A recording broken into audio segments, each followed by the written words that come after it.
Is split our just listing continues. It's quasi Kafkan this medium.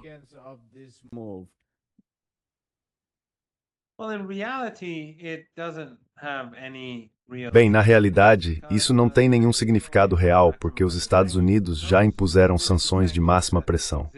Aquelas sanções limitadas que existiam nas resoluções do Conselho de Segurança da ONU já estão abrangidas pelas sanções dos Estados Unidos neste momento.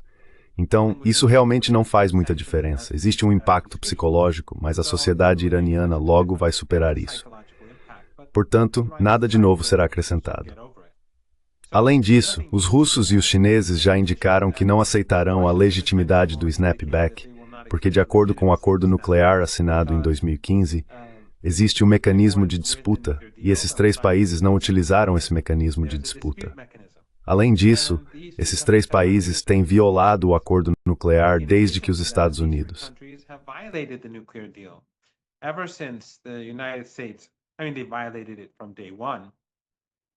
Quero dizer, eles violaram desde o primeiro dia sob Obama, os europeus junto com os americanos. Mas quando Trump saiu do acordo, rasgou o acordo e impôs novamente as sanções de máxima pressão, os europeus fizeram o mesmo. Então os europeus estavam violando todos os seus compromissos, enquanto os iranianos, depois que os americanos e os europeus começaram a violar cada um de seus compromissos, continuaram a cumprir os seus compromissos por um ano inteiro. Depois, após um ano, os iranianos em 5 etapas reduziram gradualmente seus compromissos. Então, efetivamente, levou 2 anos para os iranianos deixarem de cumprir suas obrigações dentro do JCPOA. Mas isso é algo permitido, porque dentro do acordo nuclear está escrito que, se um lado não cumprir seus compromissos, o outro lado pode deixar de cumprir os seus próprios compromissos. Mas o que o Irã fez foi nem mesmo isso. Esperou 2 anos antes de chegar a esse ponto.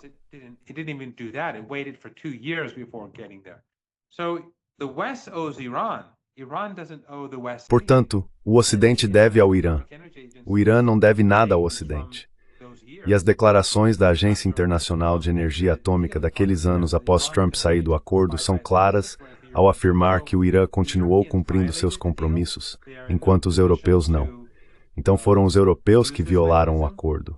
Eles não estão em posição de usar esse mecanismo e, em violação ao acordo, eles não utilizaram o mecanismo de resolução de disputas. É por isso que os iranianos, os russos e os chineses dizem que eles não têm autoridade legal para fazer isso.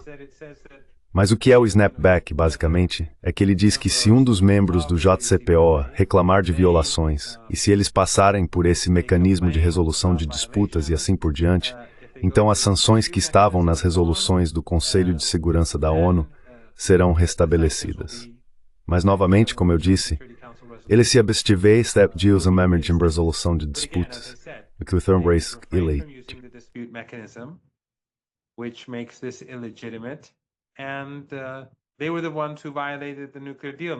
E foram eles que violaram o acordo nuclear, não os iranianos. Mas eu também gostaria de acrescentar, apenas para esclarecer aos seus telespectadores, que alguns podem perguntar, bem, por que o Conselho de Segurança da ONU impôs essas sanções em primeiro lugar? Bem, antes de tudo, não deveria ter feito isso. Mas os russos e os chineses naquela época, há mais de uma década, eram muito mais fracos do que são hoje. Aquela era a época em que os Estados Unidos eram a hiperpotência. A Rússia estava se recuperando e a China estava crescendo. Então, quando os Estados Unidos apresentavam resoluções para sancionar o Irã, os russos e os chineses as enfraqueciam, mas não as vetavam. Por isso temos essas sanções. Mas, novamente, como eu disse, depois do acordo nuclear, essas resoluções foram deixadas de lado. Mas agora os europeus querem reativar essas sanções. Mas, como eu disse, legalmente eles não podem, segundo os iranianos, os russos e os chineses.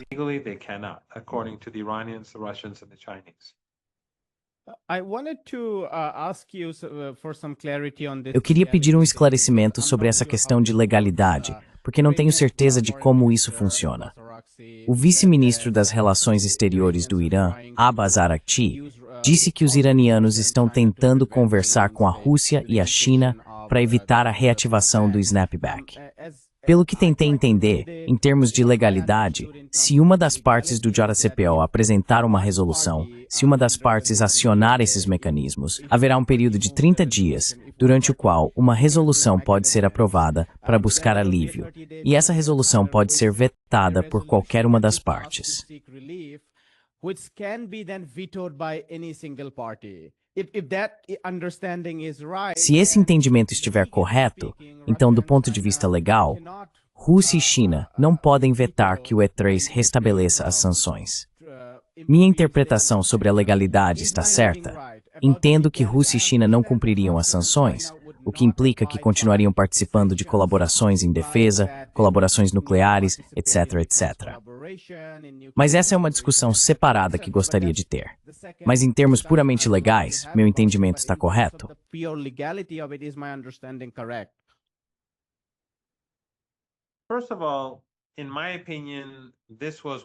Antes de tudo, na minha opinião, esse foi um dos principais defeitos do acordo nuclear, o JCPOA. O Irã não deveria ter permitido que os Estados Unidos tivessem essa capacidade de snapback. Se eu estivesse negociando, teria dito, ou vocês não têm esse direito, ou eu me retiro. Mas essa é a minha opinião. Na época, eu não era a favor disso, e acho que foi uma falha do governo iraniano permitir que isso fosse incluído no acordo nuclear.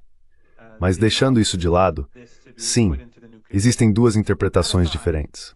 Qualquer um dos membros do JCPOA, ou seja, os britânicos, os franceses, os alemães, pode, mas os americanos não, porque eles saíram.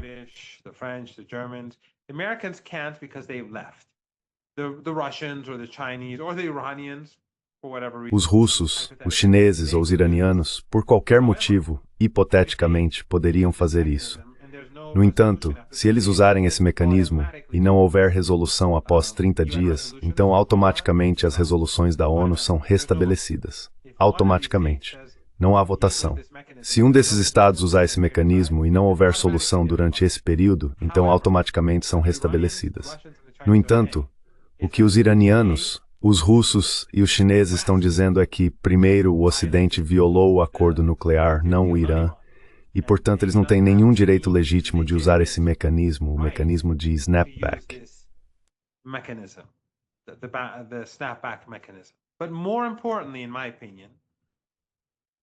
Mas mais importante ainda, na minha opinião, eles dizem que tecnicamente o Ocidente não seguiu o mecanismo de resolução de disputas e, portanto, também está violando o acordo.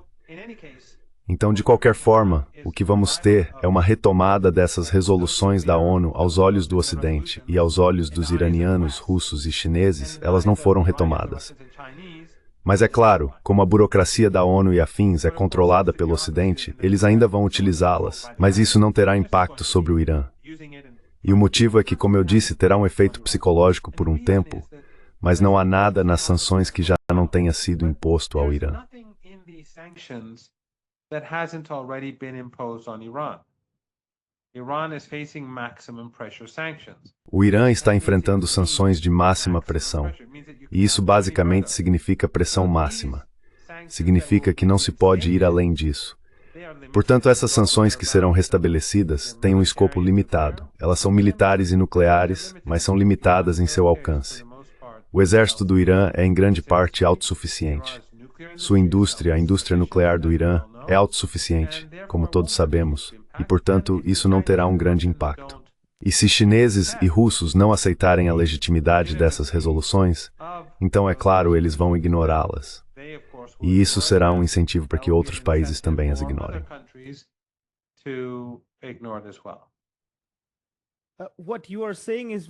O que você está dizendo é muito importante. Você está dizendo que as sanções dos Assassins são, em termos econômicos, muito mais abrangentes. Elas atingem aviação, petróleo, metais, tudo em climas bancários e de pagamento.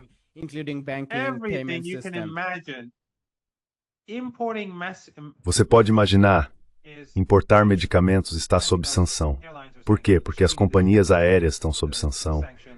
A indústria naval está sob sanção, o sistema bancário está sob sanção, tudo está sob sanção. Então, basicamente, o Irã, nos últimos 10 anos, teve que desenvolver seu próprio sistema para realizar comércio. Alguns países não comercializam com o Irã, outros sim. As sanções estão sendo cada vez mais ignoradas, e eu acho que muito disso tem a ver com o Dr. Raisi. Quando ele era presidente, disse: "Não vou esperar por um acordo nuclear ou por sua retomada. Vou exportar meu petróleo." Então ele e o governo iraniano, por exemplo, começaram a exportar mais petróleo. Eles deram grandes descontos e, gradualmente, as exportações aumentaram e os descontos diminuíram. Quando ele faleceu, o Irã estava produzindo petróleo bruto em capacidade máxima e já vendia seu petróleo quase pelo preço internacional naquela época.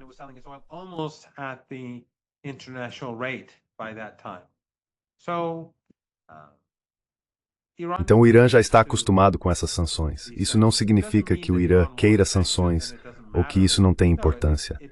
Não, isso impede, causa dificuldades, gera corrupção, porque quando o Estado e o setor privado, quando todos, precisam agir na clandestinidade, isso obviamente gera corrupção. Portanto, o Estado não quer isso. Mas de qualquer forma ele consegue funcionar. E vemos que a economia iraniana cresce, e vemos que os israelenses e americanos, com apoio ocidental, travaram uma guerra contra o Irã e perderam essa guerra. Então o Irã, sob sanções, obviamente, nas últimas décadas, tem sido impressionante em muitos aspectos. Não estou dizendo que não haja falhas, há muitas falhas, mas acho bastante impressionante como o Irã conseguiu se manter ao longo de todos esses anos.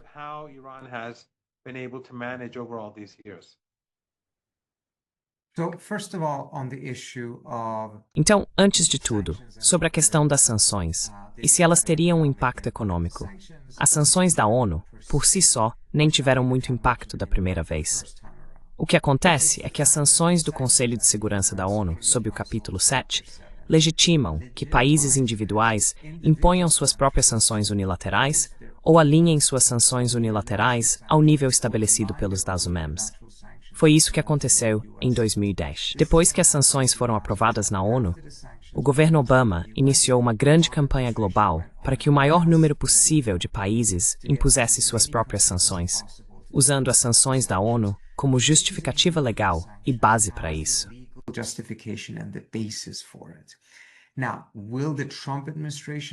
Agora, será que o governo Trump conseguirá fazer o mesmo? Terá credibilidade? Terá capacidade? Vai priorizar isso? Isso ainda está para ser visto. Em segundo lugar, também é verdade que, dado o fato de que muitos desses países, mesmo sem sanções unilaterais, ainda assim estão evitando negociar com o Irã por causa das sanções americanas, a pressão adicional pode não ser particularmente significativa. Isso é verdade. Mas acho que, ao mesmo tempo, é importante reconhecer que as sanções da ONU estão isso dificulta muito para qualquer país que tome esse em Irã.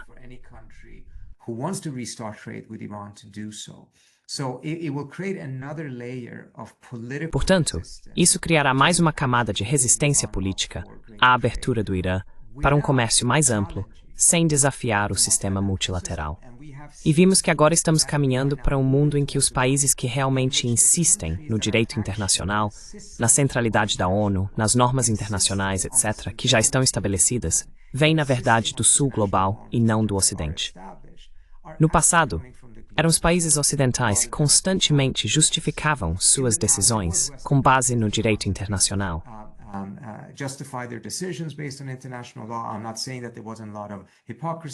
Não estou dizendo que não havia muita hipocrisia ou dois pesos e duas medidas, mas isso estava muito no centro de como eles operavam e organizavam suas políticas. Depois de Gaza, acho que vimos uma mudança significativa. Quero dizer, a decisão do TPI de emitir mandados de prisão contra Netanyahu e Gallant foi, em grande parte, ignorada pelos europeus. Mesmo que os alemães não tenham realmente permitido que Netanyahu visitasse, o fato de o chanceler ter dito que está aberto a considerar convidar Netanyahu para a Alemanha significa, por si só, um esvaziamento do TPI. E quero dizer, eu cresci na Europa.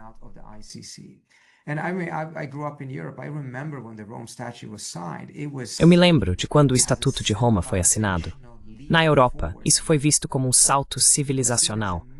Foi considerado uma grande conquista rumo à criação de um mundo muito mais baseado em leis do que na força. E agora são os próprios europeus que estão minando isso. Então, nesse contexto, e aliás, dê uma olhada no primeiro ponto do documento da declaração da OCS que foi divulgado, ele estava muito centrado na centralidade da ONU e do direito internacional. Portanto, nesse contexto, como China e Rússia lidarão com um embargo de armas ou uma sanção de snapback?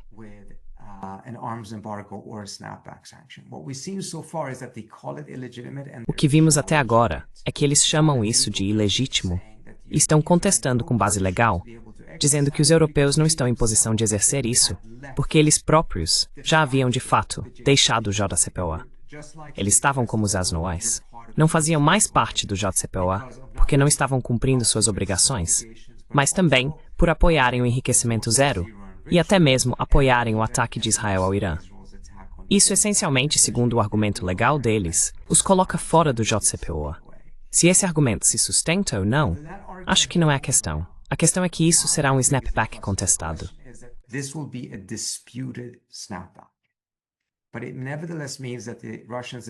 Mas isso significa, ainda assim, que russos e chineses vão ser cautelosos quanto ao quanto vão violar isso, mesmo que não considerem legítimo, porque ao mesmo tempo não querem, especialmente do lado chinês, enfraquecer ainda mais o sistema da ONU. E não é que a China não viole regras de vez em quando, etc. A questão é que a China escolheu realmente centralizar sua política externa no sistema da ONU, enquanto os Estados Unidos, já há algum tempo, inclusive de forma bastante acentuada sob o governo Biden, vem se afastando cada vez mais de uma ordem baseada em leis e caminhando para essa chamada ordem baseada em regras, que se baseia nas regras que os Estados Unidos estabelecem, em vez do direito internacional, que é um processo muito mais participativo e objetivo para estabelecer leis.